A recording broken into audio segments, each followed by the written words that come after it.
Yes, hari abantu bambwiye ko kudownloadinga amakadamu bakoresheje VPN bidakunda bitewe nuko bumva ko hari risk ishobora kubaho bitewe nuko bakora faucet zitandukanye kubera ko amategeko ya faucet ntabwo aba yemera gukoresha VPN. Uyu munsi rero ngiye kwereka uburyo ushobora kudownloadinga amakadamu yawe ukoresheje indi application udakoresheje VPN. Urabona ko hano mfitemo application bita APK-Pure.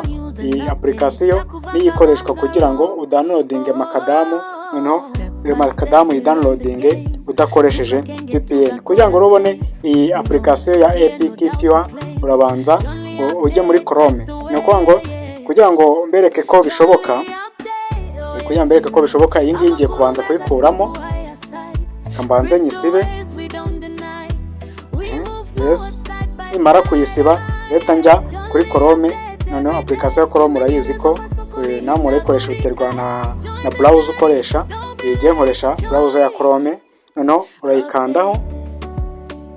Noneho urabona ko sanzwe nkoresha izi faucet nyine, ariko ubwo nyine ngiye kudownloadinga APK-Pure kugira ngo ijye mfasha kudownloadinga application zikunze gukoresha VPN. Rero niba usanzwe ukoresha faucet uraza hano kuri aka kamenyetso ko guteranya, ukimara kuhakanda browser yawe leta ikugeza hano. Noneho ukanda hano handitse ngo search Google or type URL. Noneho wowe urahakanda wandike gutya ngo APK-Pure gutya nkuko utubibona byanditse. Noneho wowe urahita ugera ahantu hameze gutya. Urabona ko ni APK-Pure n'ubundi. Rero urahakanda, ukimara kuhakanda barahita bakugeza hano aho bakwereka ko hari uburyo bwo kuyidownloadinga. Wowe uraza ukande hano kuri download APK-Pure, kubona neza ko ari iri hano. Noneho uhite uhakanda kuri download, bahita bakugeza hano kuri dashboard. Noneho wowe urahita ukora iki? Urahita ukanda hano kuri download APK-Pure. Iyi ni application igufasha kudownloadinga amakadamu. Katuyi downloading hano.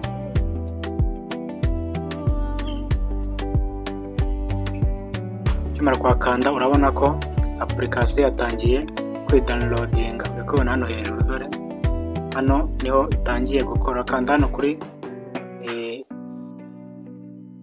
urakanda hano kuri utu turongo tudomo dutatu. Ukimara gukanda kuri utu tudomo dutatu, uze hano handitse ngo download. Hano handitse download, wakanda. No hakanda urabona ko APK-Pure iri kwidownloadinga. Urabona ko iri kwidownloadinga. Yes, urabona ko application imaze kujya muri telefone. Dore ni iyi APK-Pure. Noneho kugira ngo uyestere muri telefone ijye mu zindi application, uraza uyikandeho. Uraza ukande kuri application APK-Pure. Noneho uraza ukanda hano handitse ngo just once. Tegereze gato, ubundi uhita ukanda hano handitse ngo install.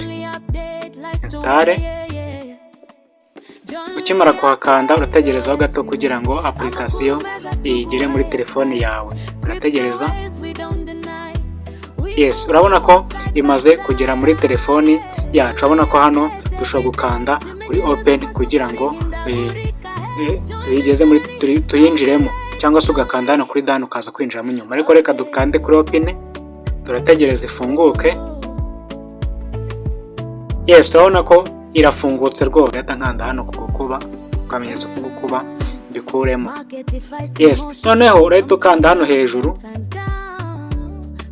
Hano dore, hano niho ukanda kugira ngo urebe application ushaka kudownloadinga.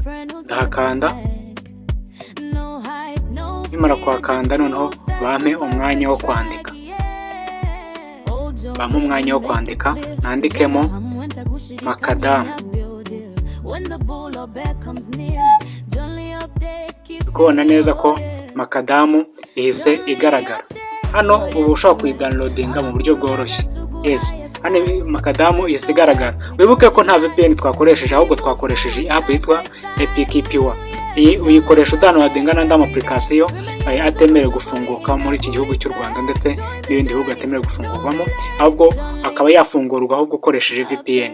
Iyi rero Epic Pure idufasha kudownloadinga makadamu tutifashishije VPN. Ndahita nza nkande hano kuri install.